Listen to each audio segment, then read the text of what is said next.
Welcome back, everybody, back in the video. Today we're going to be talking about everything you need to know about how to unlock Genesis Ras. So basically, you do have to complete the 6th world to unlock this story part of Genesis Ras. So basically, it will just pop up on your lobby screen down here next to the banner. So just keep that in mind. You have to complete the 6th world.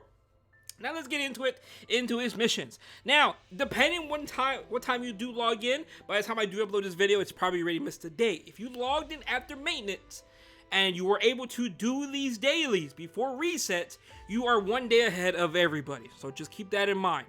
Now, it is going to take us about 7 days to complete part 1 of Ras's missions. Now, I do wish we were able to complete everything simultaneously, but it's completely understandable why they did it like this. It is a free MO 5-star character, and he looks to be pretty damn good. Now, let's get into it. So, basically, you are able to get 1k light that pierces the abyss per day. So it is going to take about 7 days. But since I've logged in before reset, after maintenance is over, I am 1 day ahead of everybody. Now, on to the next set of missions. Again, all you gotta do here is energy, check in, and do arena. Pretty straightforward missions. Now we are into Starting Life. Starting Life is very similar to the carrot event that we did have, where we did drop regular carrots and drop golden carrots. Now, the only way to get fragments of the Holy Slate is adventure, side stories, and emergency missions. Now, to get saplings of the Young Scarred Tree, it is basically only going to be in Hunts, Rift, Orc's Armory, and Spirit Altar. But the good thing is, same thing as the carrots. I don't remember carrots, actually. If there's a guaranteed drop percentage. But to get the fragments of the Holy Slate, we have a 20% chance for it to drop upon clearing content. That is very good. And of course, if the energy exceeds 8, it is going to be increasing the odds of you getting it by 2.5% per energy. Very good. So again, the best thing here is probably to just stock up on charms while you do farm this. Right, so just keep that in mind. Next, saplings of the Young Scarred Tree, which we definitely need 200, which is kind of a lot. Upon clearing content, we are going to be getting a 25% chance for it to drop. Now, I'm going to be assuming it's going to be like 1 drop, but they could go down a route of dropping maybe like 5 per batch or 8 per batch. It really just depends on how they really want to handle the drop rate, right? We'll find out in about 6 days time what the drop rate is going to be, if it's just going to be 1 drop here and there, or it's going to be like 3 to 5 drops, right, per drop. So we shall see. And the same thing here, situation, if the energy exceeds 10, it will be increasing 2.5% per energy. Very good. Honestly, I would probably either farm Hunt or Rift in this situation. Obviously, Rift is 40% stamina. Oh, not 40% stamina, but 40 stamina, which again is going to be increasing the probability by a lot, on top of the 25% chance for it to drop. So again, very good. Very good odds. I may either farm Hunts because of how fast it is, but Rift is the same situation. Depending on your gear, you can do it pretty fast as well. Probably around the same time, honestly, Rift and Hunt. I need to time that, actually. But again, not too shabby. Very similar to the carrot event, which I do like. So it's really not going to be that hard. But of course, it is going to require quite a bit of energy because you cannot farm them in the same area.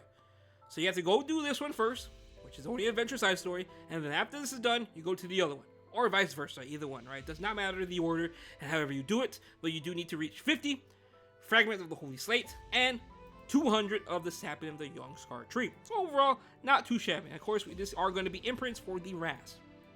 Next is going to be Steadfast Courage. Steadfast Courage, which again, this really relies on this as well. Not really relies, but it goes good together. So over here, you want to farm Hunts or Rift, preferably, right? Either Hunts or Rift, because this will help you finish this mission. And again, over here, it looks like we do not have a certain amount we can farm in a day, which means we can probably finish this in 1 day. Again, from the looks of it, it looks like there is not a limit in terms of how much we can actually get in 1 day, which may be very good. But again, we shall see, because again, we have no idea if it's limited to a certain amount per day.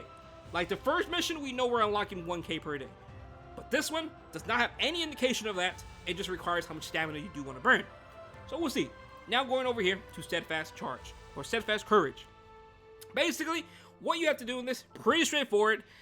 Conversion any level 85 equipment and level 88 and equipment from both Orc's Army and Guapu are eligible for this event. Equipment that fall under the above parameters must be enhanced to +9 to be eligible for conversion.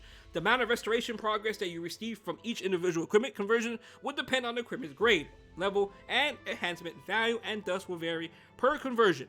Once you convert an equipment, you will receive restoration progress and cannot reverse this process.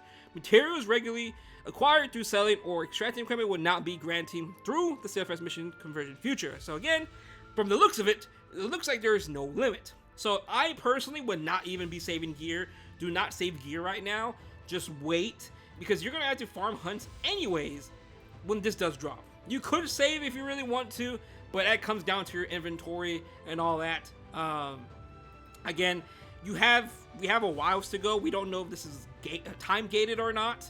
Like this one. This one will for sure make you play for 7 days to actually get to the other missions. So from the looks of this one, again, it looks like it is not time gated, and it looks like you can pretty much finish this in the exact same day you do unlock it.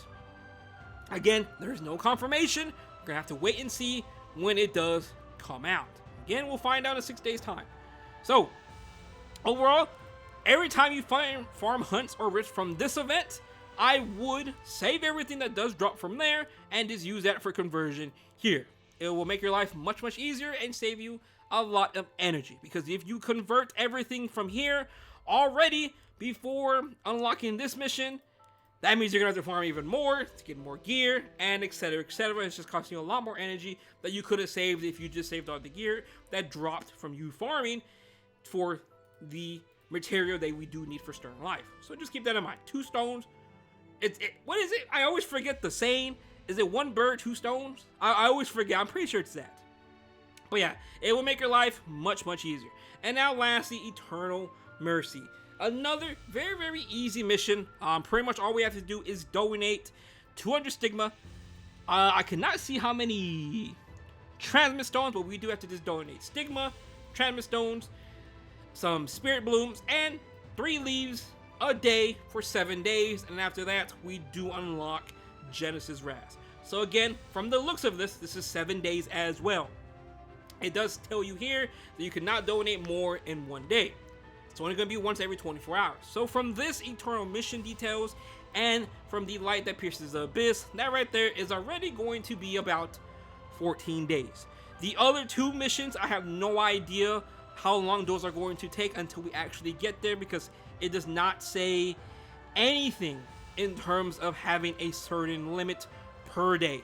So from the looks of it, it's either going to take you about 14 to 15 days to finish this. Again, I'm 1 day ahead of everybody because I'm playing right now currently before reset. If you are playing along with me as well before reset, we will be getting Genesis Ras 1 day earlier compared to everybody else.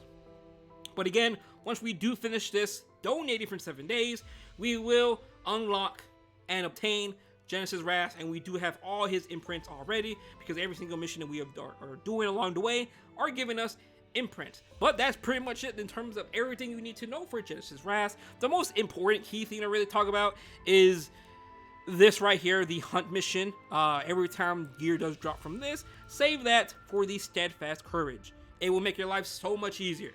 Super easier. But you can save gear now if you really want to. I am not going to be saving gear. I don't have the inventory space for that. So I'm pretty much just going to wait until I do unlock this, until I unlock the Stern Life event. And then any gear that drops from here, I'm just going to save it and then max it out just to get rid of it for the Steadfast Courage.